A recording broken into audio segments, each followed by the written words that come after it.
of the night. We're talking about domestic violence and how to break the chains of this particular vice that has kept on becoming worse by the day. People actually giving up on the institution of marriage. Guys are afraid to get into relationships just because of what they see happening each and every day. So what is the problem and how do we fix it?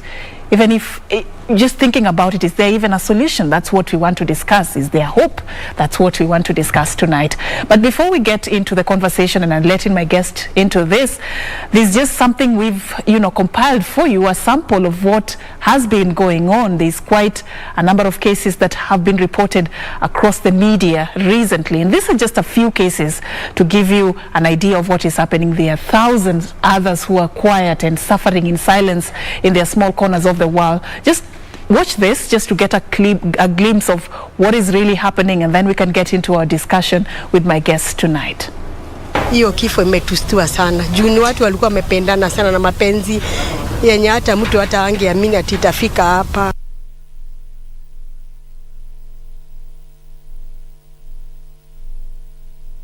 Kwa kesi yako kilete hapa, ODPP Kitui anasema hakuna kesi mtu anaachiliwa.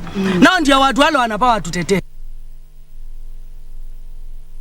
Mwezi wa 12 akakucha msoso kwa mimi, akanipiga soka, akaniambia atanitishia maisha, ataniua. Akanifukuza niko kwa randi. Bwana yangu akaanza kuleta mashida, kunipiga. Sasa venye alinipiga mimi nikamuondokea. Hata alikuwa amechukua hata choka nikate. Mimi nikamuondokea tu. Venye nilimuondokea akanibomolea hata nyumba. Marehemu ndio tunajua na kunywa hivi tukali. Asikia alikuwa anatoka kwa jirani hapo akipita. Ndiposa huyu akampata, wakavurutana, akaletwa hapa karibu na barabara, ndiye amewawa. So these are just a few cases that were caught on camera. There are thousands others that we may not ever even find out or even know about. But people just trying to put the pieces together, trying to understand what could have transpired among these, couples who experience this form of violence in their relationships. And that is what we want to talk about tonight. Allow me introduce my guests. I'll start with Diana Kamande, such a strong lady, I must say, and turning your pain into purpose. Who will be understanding more about that, but thank you for even creating time to come and share your story with us tonight. Thank you so much. All right, and Jane Ngatia, thank you, Jane, also for creating time for us. Jane is a counseling psychologist. You'll be breaking this down for us to understand more about how this happens and what can be done to avert some of these cases. All right, so I just want first of all to get your quick reaction, Jane, as an opening session. Looking at the stories we've just sampled, and you've seen quite a number of others across several platforms out there, and you're even hearing what people are saying on the social media spaces and even just in our social circles about marriage, about relationships and where we are going. What are you reading? What is this telling you as a counselor? Thank you for that question, Serfine. Yes, domestic violence is real. It's happening. It is actually rampant. Probably what those persons we are talking about from their own experience is just a tip of the iceberg. It is happening so much, and it has increased. It has got worse with the time, and something has to be done. Probably understanding the underlying issues is very important, because we must salvage relationships. We don't need anyone to die in a relationship just because violence came in. We need peaceful coexistence, and particularly in marriages, because you can imagine when somebody dies eventually, or somebody is injured so badly, what does it mean? It means a person is not able to work, a person is not able to take care of the family, like that mother with a young child. You can imagine the child growing without knowing peace, without knowing their father, and maybe later understanding that the separation happened because there was violence. So domestic violence is real, it's going on, and it has to stop. It has to. Yeah. And it's actually getting tragic. Initially, it was just about maybe exchanging a few words here, slaps here, there. But now people are killing each other. This is getting tragic. Diana, thank you so much once again. You have scars of courage that tell your story, and you here today, even by just God's grace, sitting here to tell us. Not many victims usually live to this moment to tell the story. It's usually always a family was wiped out in a moment just like that. But you're lucky to be here. Tell us a little bit about yourself. Well, thank you so much. And what I'll tell you, I would also have been another statistic together with my daughters in 2013 when my husband that time came back home and he was ready to kill all of us. There is nothing that had happened, but as my counselor had taken me through this journey after healing now the physical wounds and being discharged from the hospital, because when he came back, he tried to kill all of us, but he started with me. When he came into our bedroom, he locked himself. He had already bought a sword and he started by cutting me. I survived with 21 cuts on the head and the face. He also decided to cut my hand on my left arm. It's only I have a long sleeve. You can see I'm fitted with quite a number of metal plates, and he also pierced my right side breast. And this is not just my story as a single woman. This is a story of so many women outside there, and to some extent even the men who are not speaking. So in his attempt to kill me and kill the children, his attempt failed, and then he turned the sword to himself.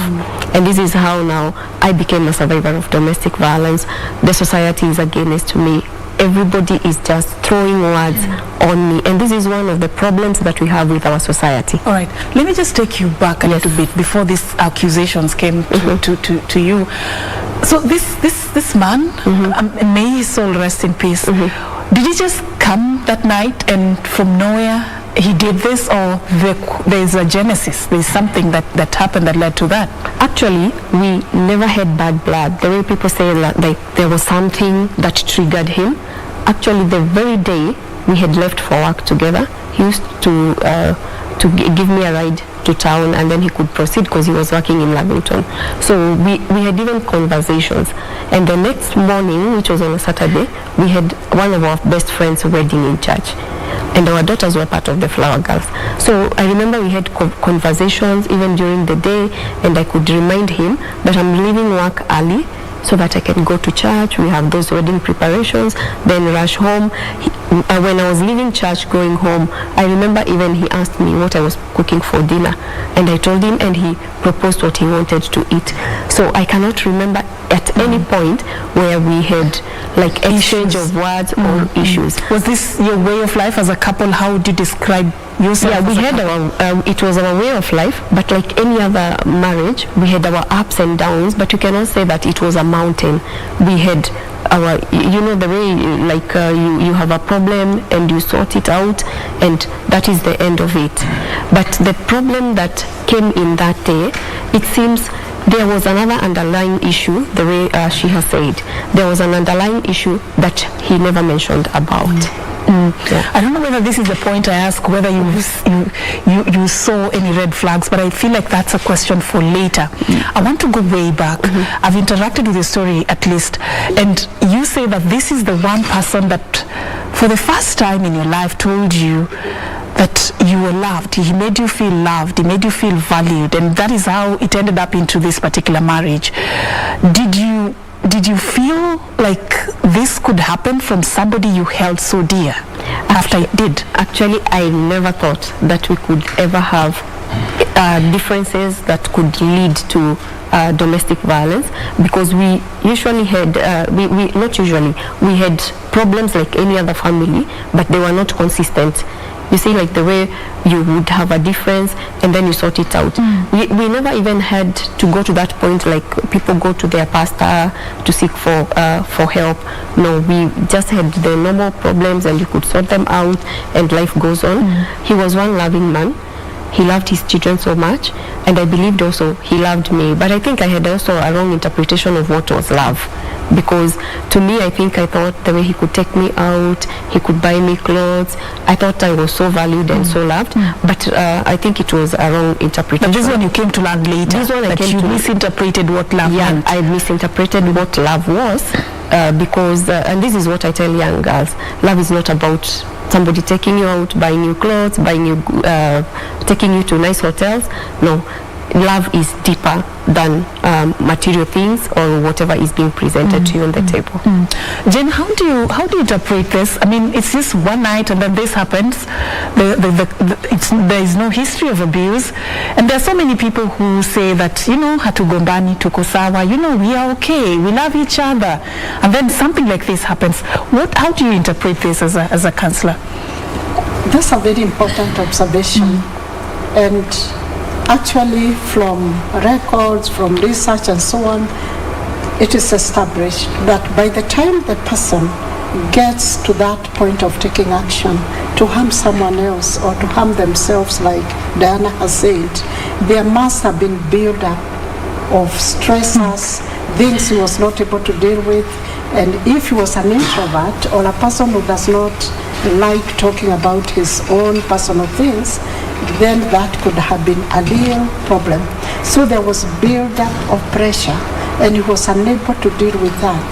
And again, about what he felt inside is also very important. What people feel about themselves vis-a-vis others is very important. So in this case, I can see a person who had a history of build-up of issues and probably even got depressed, and he became suicidal and homicidal and all that.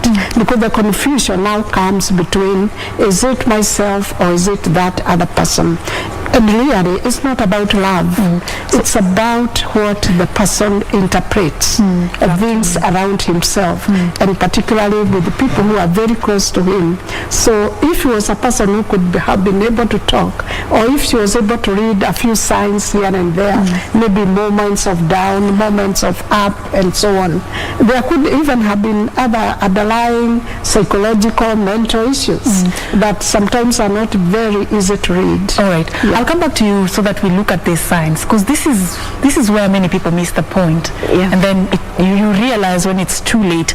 But I'd like to begin with you, Diana, because I know now after you were taken through counseling, there has to be that point where you went back, and you were looking back into your marriage and even your relationship before you got married. You're looking at this man, you're looking at yourself and how you related, the things he used to do, how he treated you. Did you now begin to understand that those red flags had been there all along, or it was still a surprise even after the therapy session? It was not a surprise actually, because I was okay, this man has been here, he has been telling me to go warm food like 3 times. When he comes, he would tell me, go iron this cloth again, go iron again, go iron again. The same cloth. The same cloth. And then, like, when I was sharing with the counselor, she asked me, so you never interpreted this, that it is not what you're supposed to be going through as a woman, it's not what you're supposed to be doing? And I was like, he was my husband, I loved him and I could do anything for him. But the counselor told me, you were going through a lot of abuse, yet you did not know. Because you could prepare tea and he leaves the tea, and then when he comes back in the evening, you ask a question, why did you take the tea in the morning? I was in the bedroom preparing the kids, they're supposed to go to school. And you know, when you still have a young family, as a woman, you have a lot of things to engage with. So in the evening, he would tell me, I didn't want to take the tea because you gave me, the tea was cold. And I'm like, this tea I had just taken out of the tea flask, and he says it was cold. Or sometimes he would intentionally just sit down there until you tell him go to the dining table and take your tea.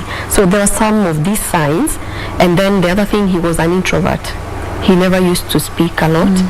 It is me who could go and ask him what is happening. So sometimes I could think maybe it was pressure because he was the only son in the family. Maybe he has demands from here and there. So to some point you find yourself, maybe you're bringing the blame back to you, like, what did I do? And this is what I found with not only me, quite a number of people. They continue asking themselves questions. What did I do? Why is he quiet? Why is he not taking this thing? So you still want to blame yourself even in that state when you're not getting your right as a whichever, it could be a husband or a wife, but victims of domestic violence tend to feel like it could have originated from them. That's what you're saying. Yes, and actually that is what even the perpetrator himself or herself would love you to think about yourself.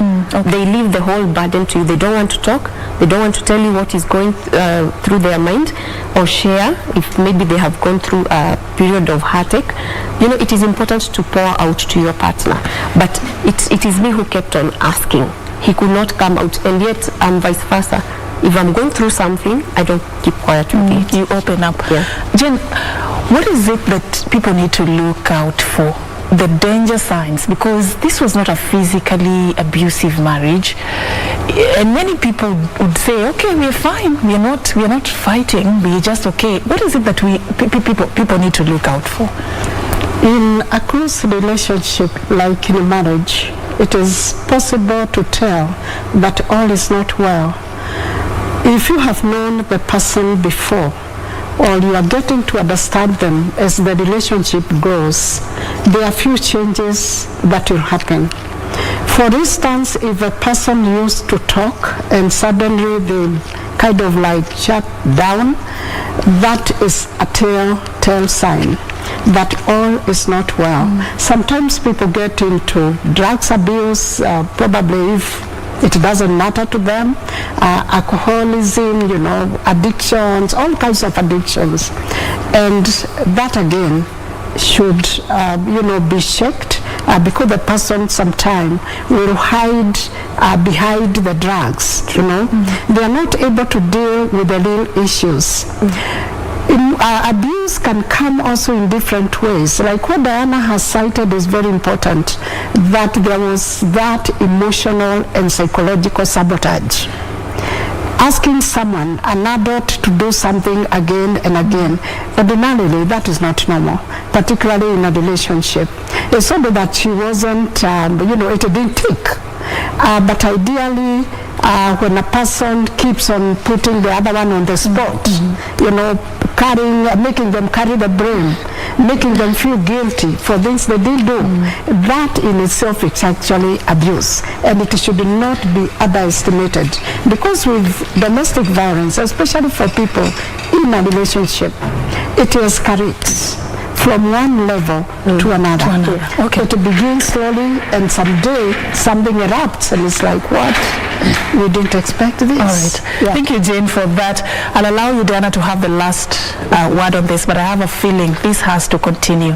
For you to be here today to be telling us this, there has to be something that happened in between, from that very horrific moment to this day. You're sitting here, and as a voice for the voiceless, people who are going through this same ordeal, how do you go through such an ordeal? You're left with scars, you're in the hospital, you underwent critical surgeries, and even the emotional healing. We will want to know more about that, but just have your final word for tonight, because people want to know, just give them hope that it is actually possible to walk this journey and still be alive and confident. My final word would be, it is important to leave an abusive marriage. You don't owe anybody an apology, because dead people will never tell any story about what happened. We saw it in Kiambu. Nobody is left to tell. The woman, neither the husband. So if you're going through it, you would rather seek for help when you are out, instead of saying, I'm trying to work it out. You don't know whether he has bought a gun, he has bought a sword, he has a knife to kill you the next moment. So to me, I always feel it is important to leave before things get worse. Don't wait for things to get worse. And I always tell people, there are two places I would hate anybody to ever land into. Hospital. The hospital ceilings are very boring. I was there for 2 months. The other person is the person who is in the grave. So as Swahili says, adabu ya kaburi ajuaye ni maiti, so you will go through it. Before you get to that point, you'd rather live when you're alive. Thank you so much, Diana, for creating time. Of course, I can sit here and listen to you over and over again, but we'll get another chance to do this again, because I feel like we've just touched on a button. Many people need to understand how they can be able to sail through this, and whether marriage works, whether there is hope, whether relationships also work. Is there hope?